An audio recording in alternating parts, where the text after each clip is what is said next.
Hello and welcome to our channel. If you haven't already, please hit the subscribe button. Today we're going to talk about top myths in digital transformation. And we're going to start off with ERP.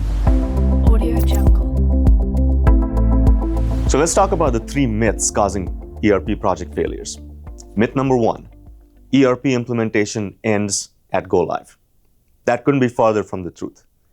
ERP implementations don't stop at go live. ERP implementations go on until your system is optimized and it's doing the thing for you.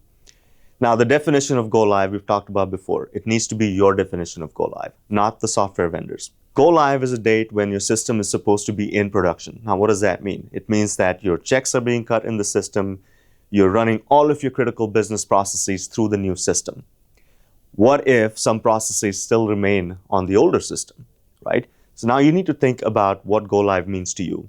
If your definition of go live is that all of your processes are working in one single system, that is go live. If a vendor says these three processes still remain on your older system, have you really gone live?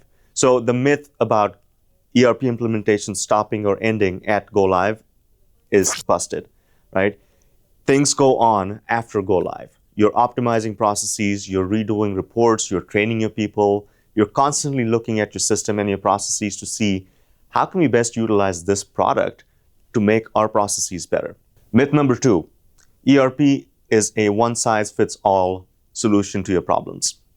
That couldn't be farther from the truth. ERP is composed of many different elements. You have your modules, HR, finance, payroll, procurement, asset management, and so on and so forth. And your definition of ERP should be tightly defined at the outset before you start implementing your project. So, is it a one-size-fits-all approach? It's not. Especially in 2025 with the advent of AI and composable ERP, you can't have one system that does it all for you. You could, but what if it doesn't do every process optimally well? So thinking about ERP as a collection of different tool sets that help you do business processes better to get data-based decisions made is the best way of looking at ERP. And sometimes it comes in one neat package, and sometimes you have to go best of breed and put it all together so you have the optimal outcomes. Now, there's a new thing emerging, which is composable ERP, like I said, where you could conceivably stay with your old legacy systems and buy pieces of products that solve very specific problems or create products that solve very specific problems. This is an evolving, emerging trend in the industry. It's called microservices or micro SaaS. Microservices isn't a new concept, but how it's done today with AI-enabled microservices is very new and exciting, and we'll talk about it more in upcoming videos. Myth number three is that staff will adopt naturally and easily to the new system. That couldn't be farther from the truth. You need to be deliberate in how you train your staff, give them the opportunity to play with your new system before go live and after go live. Find systems that have great training capabilities, that have great online repositories of knowledge, they have a great community that's already using it. Training is something that goes on long after go live. So as you bring new people on, as you retrain your existing staff, you need to make sure that it is a deliberate process. Now, it needs to also be layered with some great organizational change management, and we've talked about those videos quite a bit. The myth that staff will train themselves is not true. You need to be deliberate, you need to have a plan, you need to have the right tools and documentation that allow your staff to, again, practice their skills on your system and go back and refresh as and when they need to. Training is not an event. Training is a methodology or a philosophy that your staff needs to adopt themselves, yes, but you need to give them the tools and the methodologies to train themselves. Okay, now let's talk about the three myths surrounding digital transformation and IT strategy that may be leading to project failures. Myth number one, digital transformation only means buying new software. Now, that's not true. Digital transformation is a philosophy, is a methodology, it's a strategy that you need to adopt in your organization that goes well beyond just buying new software. You need to define how that software is going to change your operations. How do you intend to use it to make business processes better? How is your organization going to change based on your organizational leadership's vision, where you want to go with your business or your government organization? And working backwards, you need to create a grand strategy that includes software. So no, when you think about digital transformation, don't go looking at software right away. Sit back and think about how your business will evolve over the next couple of years. How is it going to evolve to meet your vision? And then you need a strategy that allows you to pick the right products for the right kind of strategy and the right kind of outcomes. Myth number 2 is that digital transformation is too complicated for governments. Again, we've been part of several large-scale IT strategic planning missions and projects where we've transformed how government works by using technology. It's never too big for government. If anything, governments need to really embark on an IT strategic planning project or projects to really set the tone for how they're going to use technology in the future. At Avero, we have a proven process of getting technology strategic plans done for government clients that have not done this before, right?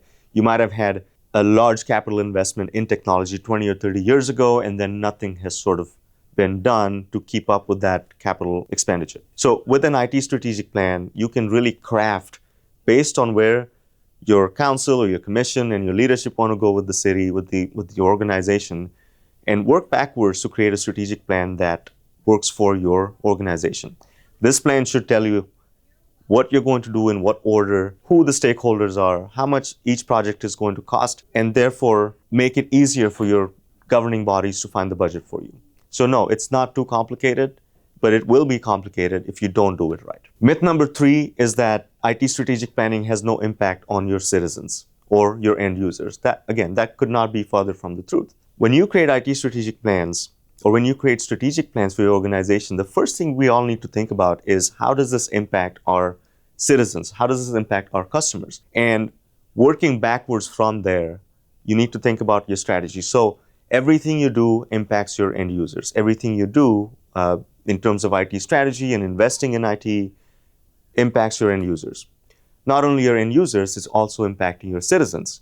Now, if I want to go apply for a permit to build a deck or add a section to my house, we need to make it as easy as possible to those customers. With the advent of AI and automated systems, this is a great time to start thinking about how you're going to change your internal operations and your products and the technological tools that you use to make life easier for your customers. Let's talk about the 3 myths surrounding government budgets. Myth number 1 is tech projects always overrun budgets. That could be true, but it's true only when you don't manage it effectively. If you don't have the right team in place, if you don't have the right project management methodology, budgets are going to be blown. And that's just reality. How do you not become this myth? How do you not let tech projects overrun their budgets? First thing you need to do is really define what the outcomes need to be. And based on those outcomes, when you pick the right products, when you put your team together, make sure that there is effective communication, that you're constantly monitoring budgets against actual spend,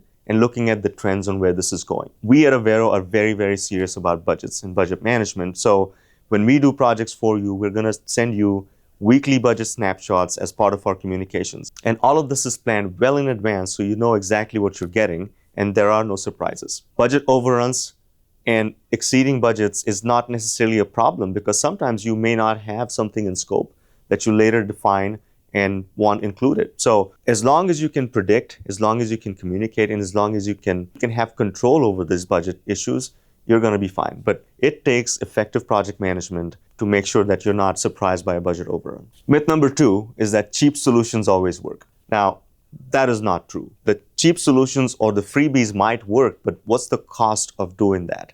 You may not pay money, but you're paying some other way, right? You're paying in bad customer support, you're paying in cyber risk. So when you pick your products, don't go for cheap products. And for sure, don't buy anything that is free because nothing really is free. You're giving up your information, you're giving up your security, and you may not get the outcomes that you're really looking for. If you're buying products, if you're buying software products for your organization, treat it as an enterprise project. Make sure you have the budget and the right tools with the right security, and then you'll get your outcomes. Myth number 3 is that there is no ROI in governments.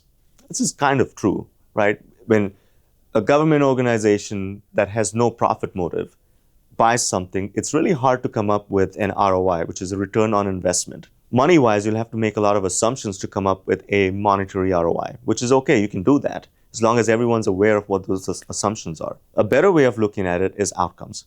What outcomes did you get from this strategy or this purchase that is now making your organization faster, quicker, more efficient? You're doing more with less. And then can you apply those findings to an ROI that is not always, again, for a government agency, it's not always monetary. What are the qualitative aspects of the investment that you're reaping the benefits of? So looking at ROI from just a money standpoint is not necessarily appropriate for governments. Let's talk about the myths surrounding cybersecurity. Myth number one, small cities and organizations are not targeted by cyber attackers. That is not true. No matter the size of your organization, you need to have cybersecurity buttoned up so that no attackers can get into your systems. And the methods of getting into your systems are not always complicated. Someone clicking on an email they shouldn't have clicked on, a phishing scam, someone trying to pretend to be someone else. These are all vectors through which cyber attackers can get into your organization. So size doesn't matter when it comes to this. Bigger or smaller organizations, the risk remains the same. Myth number two, my IT people have cybersecurity covered. Now that may be true from a software, hardware, security apparatus perspective, but cybersecurity is everyone's responsibility. It goes beyond IT, especially when it comes to cyber attacks and breaches. When that happens to an organization, it's typically the executives that are in the newspaper. Cybersecurity is everyone's responsibility, especially people that are on the front lines, your key staff that are actually using systems. They're often targeted for phishing scams. So having a methodology and a training cadence for telling people how to deal with these attacks and attempts is very, very important. Myth number three is that new software for cybersecurity is going to fix all of your problems. Not true. Again, software is a tool, and it helps you pick out attempts that are coming into your network. It alerts you on something being wrong, but a lot of that can be prevented with the right kind of training, with the right kind of documentation, and just having a posture of always being aware of what's going on in your organization. So end users need to be cognizant of what they're doing, which links they're clicking on, and they should develop an eye for catching phishing scams. Let's talk about myths in AI in government. Myth number one is that AI is too expensive. Now, that may be true, but really, what does AI mean? And in what context are you looking at the cost of AI? Because you can buy ChatGPT licenses for $20 a head. But is that your organizational strategy and posture on AI? Maybe not. Letting people buy their own software leads to a lot of problems. So if it's not wrapped into your overall strategy, it will be expensive, but not in the same way that you expect it to be. So it all goes back to having an IT strategy that works with a really good AI component to it. Myth number two, AI replaces jobs. Now, we haven't seen that happen quite yet. We've been talking about AI taking our jobs for quite a long time now. But what we're starting to realize is that AI, of course, is a tool, but it makes people much more efficient. Work can be produced faster, but it's not there yet where it can replace human beings. You always need the human touch. You always need context. And that's what's lacking in AI systems today. Of course, it's evolving. Of course, it's going to get better, but we'll keep an eye on it. But right now, AI is not going to replace every human. Myth number three, AI is just hype. Parts of it is hype. Parts of it is not. Differentiating between the hyped up products and hyped up processes is really important as you define your AI strategy for your organization. The hype part of it is that it's going to replace everybody, or it's going to create a world disaster. We don't know yet. It's a great tool. It's a great time to be alive in 2025 using all of these tools to make your organization smarter and better and faster. And that's where we are today. So is AI just hype? Time will tell, but right now, I don't think so. There's pieces of it that are hype, but there's a lot more to it than just hype. If you're interested in talking to us, please just reach out. But also, we have a lot of cool resources on our YouTube channel and on our website. All the links to all of these great things are in the description below. Don't forget to subscribe. Thank you.